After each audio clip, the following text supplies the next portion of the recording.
Assalamu alaikum, it's me Uswatul Jannat and you are watching our YouTube channel global literature. तो आज जो हमारा topic है वो है long day's journey into night. ये एक ड्रामा है और लिखा किसने? यूजीन ओनील ने। ठीक है, तो सबसे पहले हम इसके टाइटल की सिग्निफिकेंस डिस्कस कर लेते हैं। Long day's journey into night. अब जब ये ड्रामा स्टार्ट होता है ना तो मॉर्निंग का टाइम होता है और जब ये एंड हो रहा होता है तो नाइट का टाइम है। ठीक है, तो मतलब पूरी स्टोरी को रिफ्लेक्ट करता है इसका थीम कि मॉर्निंग से और एंड तक। और एक थीम ये भी जाता है इसका कि ना हर कोई डेथ की तरफ जा रहा है। तो ये तो टाइटल की सिग्निफिकेंस हमने डिस्कस कर ली। किसी भी राइटर के वर्क को समझने के लिए ना सबसे ज़रूरी काम होता है कि हम उस राइटर को समझें, उसकी थिंकिंग समझें, उसका क्या बैकग्राउंड था, क्या लाइफ़स्टाइल था और क्या वाक़ई उसका लाइफ़स्टाइल और बाकी सब कुछ जो उसकी लाइफ़ में चल रहा है उसकी राइटिंग्स पर असर करता है या नहीं। तो एक राइटर की राइटिंग्स को समझने के लिए राइटर को समझना पहले ज़रूरी है। तो इसलिए हम पहले राइटर के इंट्रोडक्शन पे जा रहे हैं। ये जो ड्रामा है ये राइटर ने 1951 से 1952 के दरमियान लिखा और उसने ये बात की थी कि ये जो ड्रामा है मेरे मरने के बाद लिखा जाए। ओके, ठीक है। अब उसकी ये मतलब ख्वाहिश थी कि उसके मरने के बाद लिखा जाए, तो नॉवल जो है ये ड्रामा जो है 1956 में जाके लिखा गया था। सही हो गया। तो मरने के वक्त वो क्या बात बोलता है? वो बोलता है I knew it born in a hotel room and god damn it died in a hotel room. कि मैं जब पैदा हुआ था तभी मैं एक होटल रूम में था और जब मैं मर रहा हूँ तभी मैं होटल रूम में हूँ। तो इसकी इस कोटेशन से ये लास्ट लाइन से लास्ट जब इंसान मर रहा होता है तो आखिरी अल्फाज उसके मुंह पर आ रहे होते हैं, उसकी पूरी ज़िंदगी को रिफ्लेक्ट करते हैं। तो इसका मतलब है उसको बहुत ज़्यादा तन्हाई लाइफ में फेस करनी पड़ी, बहुत एलिनेशन का वो शिकार था। तो ये सारे थीम भी उसके अंदर आएंगे। कुछ और एस्पेक्ट डिस्कस करते हैं। ये जो लिखा गया है ड्रामा ये एक्चुअली में सेमी ऑटोबायोग्राफी थी। अब पहले ये डिस्कस करते हैं कि ऑटोबायोग्राफी क्या होती है। कि जब एक राइटर जो है वो अपनी ज़िंदगी के बारे में लिखता है तो ऑटोबायोग्राफी। और ये जो ड्रामा है उसका सेमी ऑटोबायोग्राफी इट्स मीन कि पूरी लाइफ के बारे में नहीं लिखा गया, सिर्फ लाइफ के ना कुछ एस्पेक्ट्स को बयान किया गया है, इसलिए इसको सेमी ऑटोबायोग्राफी कहा गया है। तो राइटर जो है वो 16 अक्टूबर 1880 को 8 को पैदा हुआ और 27 नवंबर 1953 में उसकी डेथ हो गई। ठीक है, न्यूयॉर्क के अंदर एक ब्रॉड सा वे मॉडल है, उधर उनकी डेथ हुई। टीबी की वजह से उनकी डेथ हुई थी। शॉर्टनेस ऑफ ब्रेथ, फीवर, पूरे 3 दिन बहुत ज़्यादा शदीद उनको बुखार रहा था, ऐसी कंडीशन हो गई थी।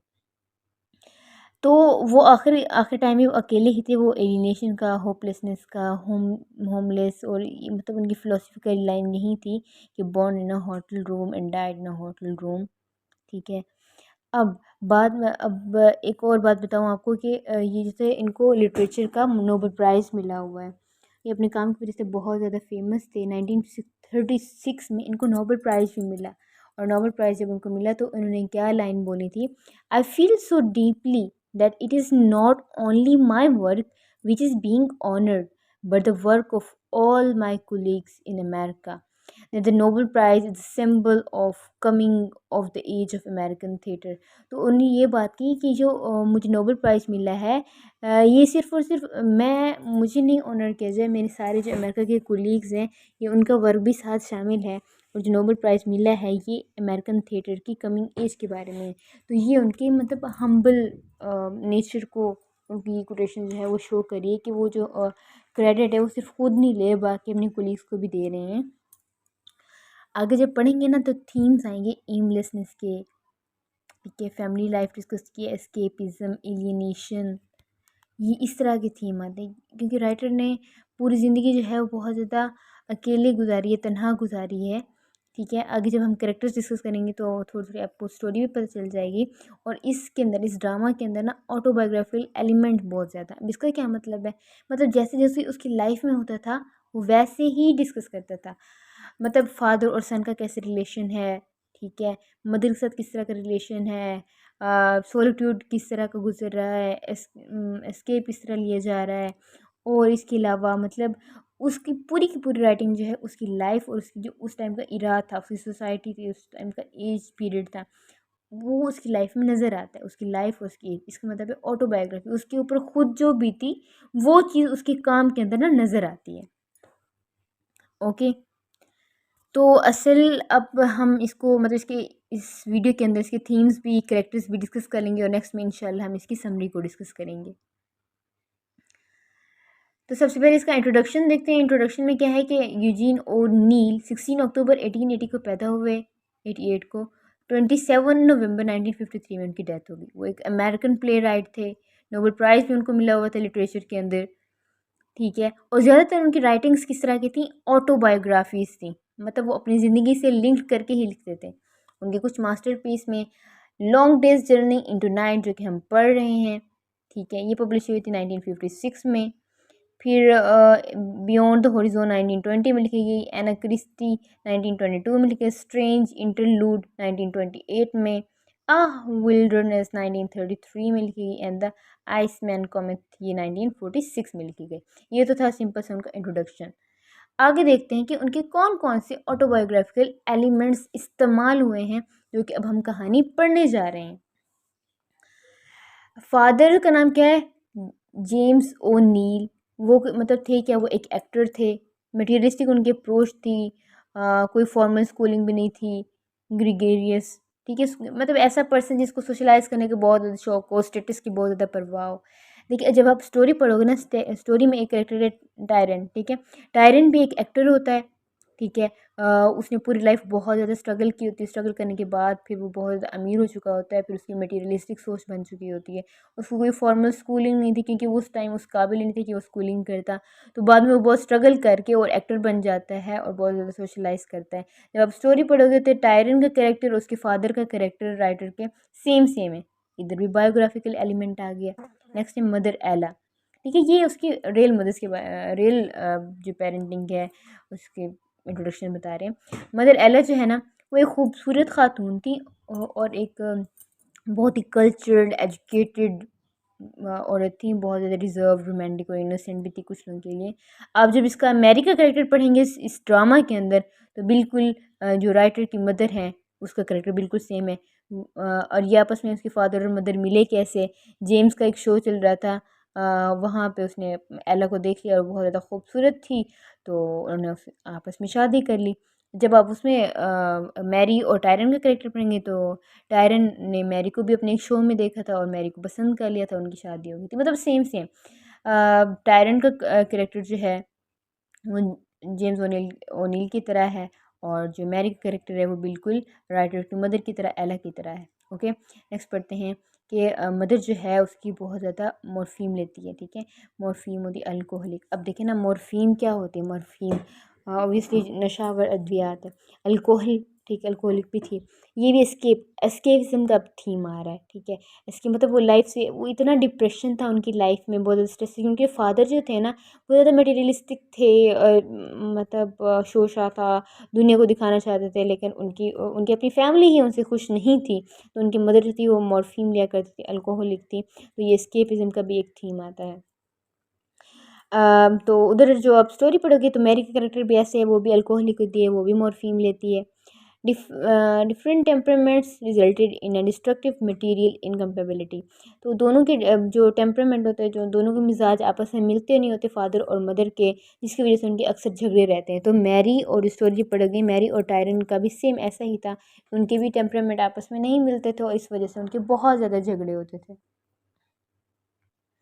ओके, अब नेक्स्ट पढ़ते हैं कि मतलब ब्रदर थे दो, जैमी एंड जैमी, ठीक है।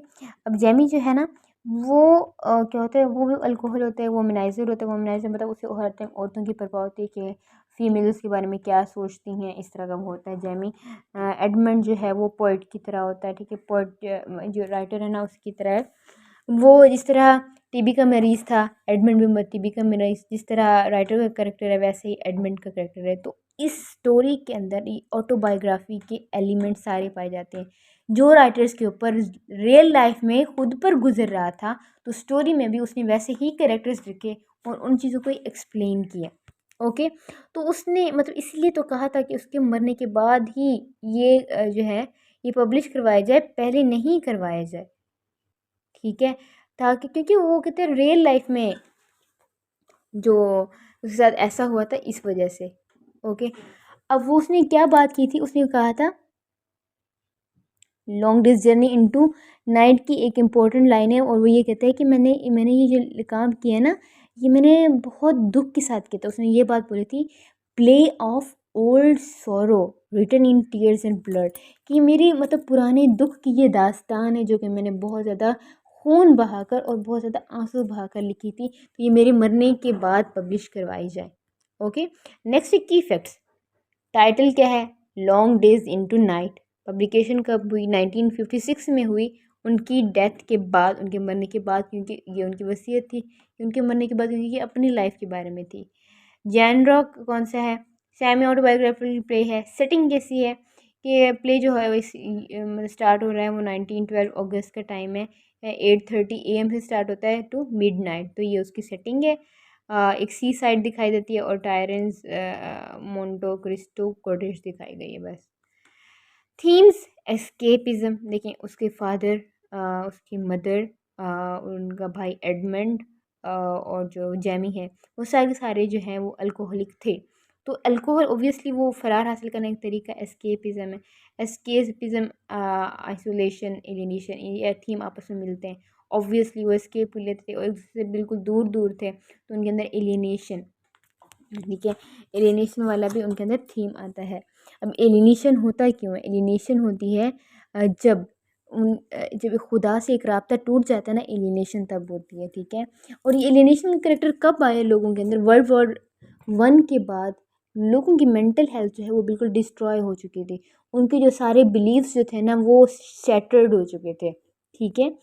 तो मतलब इस चीज़ को, ये शैटर्ड बिलीव्स को की वजह से वो सारे तन्हा हो गए थे, मतलब खुदा से बहुत दूर हो गए थे, जिसकी वजह से उनकी लाइफ में बिल्कुल भी काम नहीं रहा था और वो हर टाइम डिस्टर्ब रहते थे।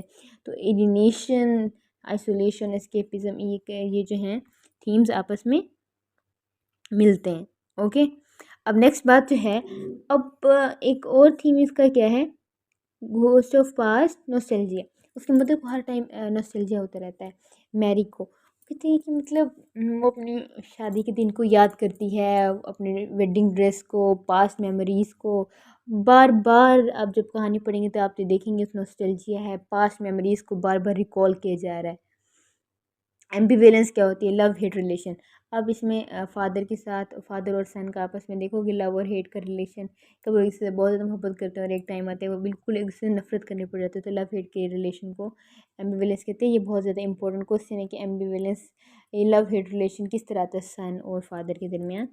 ऑटोबायोग्राफी, ऑब्वियसली ये जो है प्ले, ये जो ड्रामा है, इसमें ऑटोबायोग्राफिकल एलिमेंट्स इस्तेमाल हुए, राइटर्स की रियल लाइफ में जैसे उस पर बीती है, तो उसने क्या किया, उसने अपनी स्टोरी के अंदर भी वहीं कुछ एक्सप्लेन किया है। निहिलिज्म, ये क्या होता है, ये होता है मतलब ये बिलीव है कि गॉड इज़ डेड। ये भी वर्ल्ड वॉर 1 के बाद जब लोगों के बिलीव्स बिल्कुल शैटर्ड हो चुके थे कि खुदा तो है नहीं जो हमारी मदद मदद ही नहीं कर रहा, तो मतलब लोगों के बिलीव्स शैटर्ड हो चुके थे और ये इस बात पे बिलीव करना शुरू कर देते हैं कि गॉड इज़ डेड, गॉड तो है ही नहीं। तो ये निहिलिज्म बोलते हैं इसे। होमलेसनेस, हर कोई तन्हा था, हर कोई अपनी अपनी लाइफ में इतना मसरूफ़ था कि किसी को दूसरे से परवाह ही नहीं थी, तो इसमें होमलेसनेस का भी ये है। इल्यूजन एंड रियलिटी, देखिए जब मॉर्फीन यूज़ की जाती थी, अल्कोहल यूज़ किया जाता था, तो वो सारे इल्यूजन्स में रह रहे थे, मतलब ज़िंदगी से फ़रार हासिल कर रहे थे, फ़रेब में रह रहे थे, हकीकत से दूर भाग रहे थे। लव एंड हेट, ऑब्वियसली वो फादर, ये एम्बिवेलेंस और लव एंड हेट वाला जो है ये आपस में मिलता जुलता है। लव और हेट रिलेशन था फादर और सन का। सिंबल्स देखते हैं, फॉग, ठीक है। अब फॉग क्या है, मतलब जब मैरी जो है वो मॉर्फीन लेती है तो उसे हर चीज़ फॉगी फॉगी दिखाई देती है, वो फॉग से बहुत ज़्यादा मोहब्बत करती है, इसका मतलब मॉर्फीन उसे दुनिया से फ़रार अच्छा लगता है। और एडमंड भी उसे भी मतलब फॉग को देखता है। अच्छा, अल्कोहल, फिर अल्कोहल किस चीज़ को सिम्बलाइज़ कर देता है, अल्कोहल सिम्बलाइज़ करता है एस्केपिज़्म को। वेडिंग ड्रेस, नॉस्टैल्जिया को, हर टाइम मैरी जो है वो अपने वेडिंग ड्रेस और वेडिंग डे को याद करती रहती है, तो ये नॉस्टैल्जिया वाले सिंबल है। कैरेक्टर्स हमने एक्सप्लेन कर ली हैं। मॉर्फीन दोबारा से एस्केपिज़्म का, ड्रिंकिंग दोबारा से एस्केपिज़्म के थीम को शो कर रहा है। ओके, तो ये था उसका इंट्रोडक्शन। इंशाल्लाह नेक्स्ट वीडियो हम इसकी समरी को डिस्कस करेंगे और उसमें हम फुल स्टोरी बयान करेंगे। इंशाल्लाह stay tuned, stay connected with me, will meet you in the next video इंशाल्लाह। Thank you for listening.